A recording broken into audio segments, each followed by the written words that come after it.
have been the only person in the world who didn't know who she was. Disappearance of the world's most famous. Drive. It's beautiful up here. Who are you? I love to dance. Come away with me. No one can steal our dream. And then she was gone. Her kiss, her smile, her perfume. Greg, what's this ad selling? Everything but the product in some ways.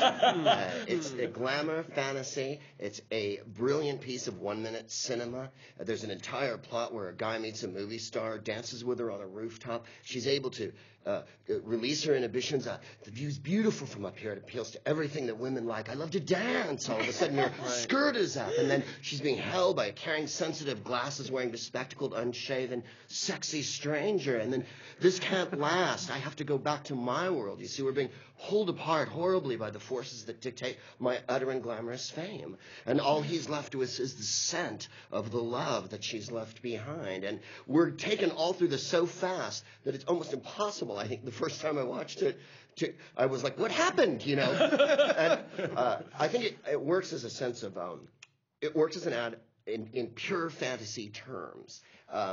And Nicole Kidman being 8 feet tall and completely glamorous, I think you're selling that product. It's for perfume, and I don't think that men buy perfume for their wives, but if they do, they're going to know Chanel No. 5 because it's simply the most famous perfume. And I think they're aiming it toward those men who need to push that way, and they're aiming it towards women completely who dominate the fragrance counter.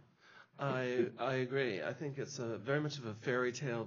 Of course, it's very melodramatic, completely over the top, and in that sense, it probably doesn't fail. It probably succeeds. It seems to me as having a cinematic movie quality of a narrative structure.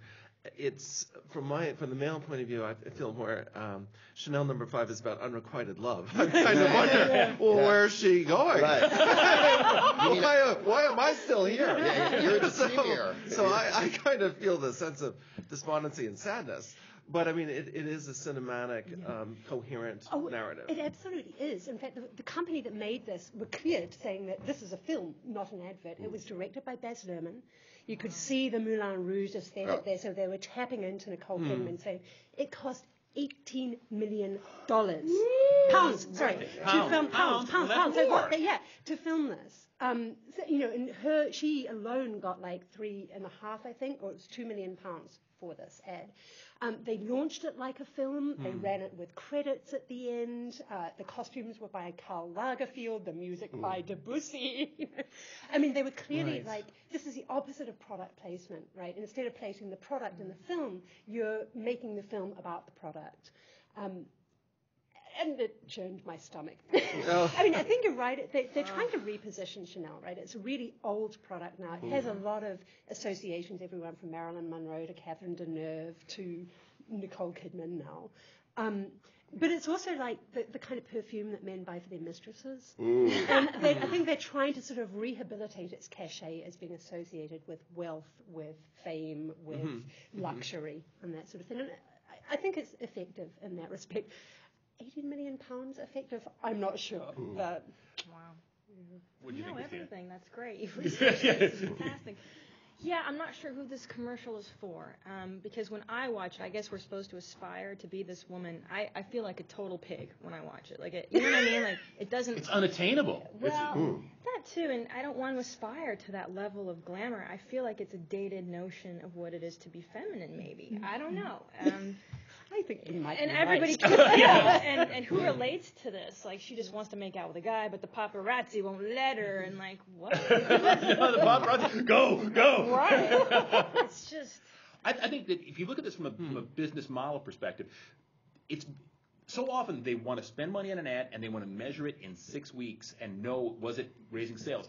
This, I think, they have to take a much longer look at. This is about sustaining the mystique for another decade, repositioning for another decade, so they can squander cash like that. Of course, the marginal cost of perfume is pretty low, so it's a high markup product. I will say, as far as the fantasy goes, it's completely unattainable and unrealistic, as all good cinema is in that fantasy sense. what I liked about that, as opposed to so many ads that I see now, is it wasn't violent. No one got hit in the head. There was no joke of someone getting it in the gonads. I loathe that tendency, and I would rather at least show some artifice and let's put on a show if that's what we're putting on. I mean, to just show a bottle of Chanel and go, yeah, I use it, you should buy it. No way. I mean, I'd rather go the other way with that. And you can complain all you want about the advertising business, but perfume is possibly the single most profitable item for any of these companies. It pays for their couture lines. And I think that the essence of how they try and drive their mystique is to make it almost unattainable for everyone else, but for you, it's very available down at the counter at a reasonable price point. Exactly. It's the one thing you can buy of this world that costs enough for you to get one. You're not going to be a movie star. And of this world, you can escape to another world by buying it. The product is an escape tool. Charles, name another escape tool. Hang on rooftops among billboards. I don't know, something like that. Margaret. I don't know, but there are a lot of Marines in Iraq who wish we had one. Christina. Television. Yeah. Greg. Reading.